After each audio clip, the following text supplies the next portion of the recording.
రైతుల కోసము ప్రతి ఎకరాలకు నీళ్లు ఇవ్వాలి అని జలయజ్ఞం మొదలుపెట్టి ఎన్నో ప్రాజెక్టులను తలపెట్టారు రాజశేఖర రెడ్డి గారు.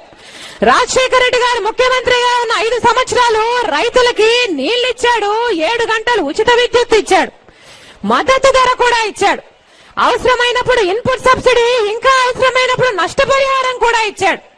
ఒకసారి 1300 కోట్లతో రుణాల మీద ఉన్న వడ్డీని మాఫీ చేశాడు, 1200 కోట్లతో విద్యుత్ బకాయిలను మాఫీ చేశాడు, 12,000 కోట్లతో రైతులకి ఉన్న రుణమాఫీ కూడా చేశాడు రాజశేఖర రెడ్డి గారు.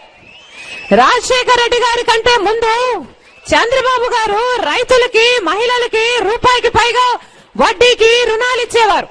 కానీ రాజశేఖర రెడ్డి గారు ముఖ్యమంత్రి అయిన తర్వాత పావలా వడ్డీకే రుణాలు ఇచ్చారు మహిళలకి, రైతులకి. మన రాష్ట్రంలో లక్షల కొద్ది మహిళలు, బ్యాంకు ముఖము చూసి ఎరుగని మహిళలు కూడా బ్యాంకు వరకు వెళ్లి డబ్బులు తీసుకుని ఆర్థికంగా స్థిరపడిన రోజులవి. ఇక విద్యార్థుల కోసమైతే రాజశేఖర రెడ్డి గారు నిజంగానే ఒక తండ్రిలాగా ఆలోచన చేశాడు. పేదరికం కారణంగా, డబ్బు లేని కారణంగా ఏ ఒక్కరి చదువు ఆగిపోకూడదు.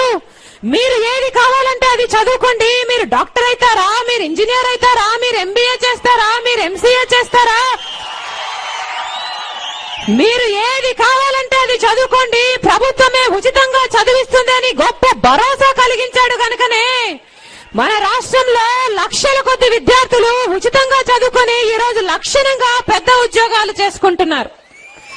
ఇక పేదరికం కారణంగా ఎవరికి వైద్యం ఆగిపోకూడదని, పేదవాడు కూడా వైద్యానికి నోచుకోవాలని ఒక డాక్టర్ గా ఆలోచన చేసి ఆరోగ్యశ్రీని ప్రవేశపెట్టాడు రాజశేఖర రెడ్డి గారు. మన రాష్ట్రంలో లక్షల కొద్ది ప్రజలు, పేద ప్రజలు లక్షలు విలువ చేసే వైద్యాన్ని ఉచితంగానే పొందిన రోజులవి. కుయ్ కుయ్ కుయ్ కుయ్ అని ఫోన్ చేసిన 20 నిమిషాలకు వచ్చేసేది 108, 104 అయితేనేమి, అభయహస్తం అయితేనేమి, ఉపాధి హామీ పని అయితేనేమి, ఏ పథకాన్ని తీసుకున్నా అద్భుతంగా చేసి చూపించాడు రాజశేఖర రెడ్డి గారు. దేశమంతా 47 లక్షల ఇల్లులు కట్టి చూపిస్తే రాజశేఖర రెడ్డి గారు ఒక్క మన ఆంధ్రప్రదేశ్ లోనే 5 సంవత్సరాలలో 47 లక్షల ఇల్లులు కట్టి చూపించారు. చంద్రబాబు గారు 16 లక్షల మందికి పెన్షన్లు ఇస్తే రాజశేఖర రెడ్డి గారు 71 లక్ష మందికి పెన్షన్లు ఇచ్చారు. ఇక రాజశేఖర రెడ్డి గారిది ఎంత పెద్ద మనసో నేను మీకు చెప్పనవసరం లేదు. రాజశేఖర రెడ్డి గారు ఎన్ని అభివృద్ధి కార్యక్రమాలు చేసి కూడా ₹1 అంటే ₹1 ఏ ఛార్జీ గాని, ఏ పన్ను గాని వేయలేదు. ఎందుకంటే రాజశేఖర రెడ్డి గారికి తెలుసు, ₹1 ఏ ఛార్జీ పెంచినా ఆ భారం పేదవాడి మీద పడుతుంది, నా అక్క చెల్లెల మీద పడుతుంది, అది నాకు ఇష్టం లేదనేవాడు రాజశేఖర రెడ్డి గారు. రాజశేఖర రెడ్డి గారు ముఖ్యమంత్రిగా 5 సంవత్సరాలలో ఆర్టీసీ ఛార్జీలు ఒక్కసారి కూడా పెరగలేదు. ₹305 ఉన్న గ్యాస్ ధర కనీసం ₹306 కూడా కాలేదు.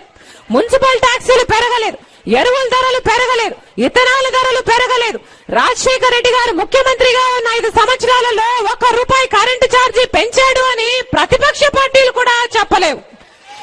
ఏ ఒక్క ఛార్జీ పెంచకుండా, కొత్త పన్ను వేయకుండానే అన్ని అభివృద్ధి కార్యక్రమాలు చేసిన రికార్డు ముఖ్యమంత్రిగా నిలిచారు రాజశేఖర రెడ్డి గారు. కానీ మన దురదృష్టం కొద్దీ రాజశేఖర రెడ్డి గారు వెళ్లిపోయారు. ఇప్పుడు ఉన్నాడు ఒక ముఖ్యమంత్రి కిరణ్ కుమార్ రెడ్డి గారు. ఈ కిరణ్ సర్కారులో రైతులకి నీళ్లు లేవు, 7 గంటలు ఉచిత విద్యుత్ లేదు, మద్దతు ధర అంతకంటే లేదు, వేసిన ప్రతి పంటలోనూ నష్టం వస్తుందమ్మా, అప్పుల పాలైపోయామమ్మా అని ప్రతి రైతు చెబుతూనే ఉన్నాడు. ఇక్కడే ఉన్న తాండవ రిజర్వాయర్, నర్సీపట్నం నియోజకవర్గంలో ఉన్న తాండవ రిజర్వాయర్ ఈ జిల్లాలోనే అతిపెద్ద రిజర్వాయర్. 52,000 ఎకరాలకు నీళ్లిచ్చే రిజర్వాయర్ అది. కానీ పూడిక వల్ల అది 35,000కు కుదించబడింది. రాజశేఖర రెడ్డి గారు ముఖ్యమంత్రి అయిన తర్వాత 2007లో దానికి 55 కోట్లు కేటాయించి దాని ఆధునీకరణకు పనులకు ప్రారంభోత్సవం కూడా చేశాడు రాజశేఖర రెడ్డి గారు. ఆయన హయాంలో చురుగ్గా సాగిన పనులు ఆయన వెళ్లిపోయిన తర్వాత నత్తనడకన సాగాయి. లైనింగ్ పనులు ఈ రోజు వరకు పూర్తవ్వలేదు. పోయిన ఏడాది కేవలం 10,000 ఎకరాలలోనే ఉన్నారు రైతులు. మిగతా 40,000 ఎకరాలలో అసలు రైతు పంట వేసుకోలేదంటే ఇక ఈ సర్కారుకు రైతుల మీద ఎంత చిత్తశుద్ధి ఉందో, ఈ సర్కారుకు దున్నపోతు మీద వాన పడితే ఎలా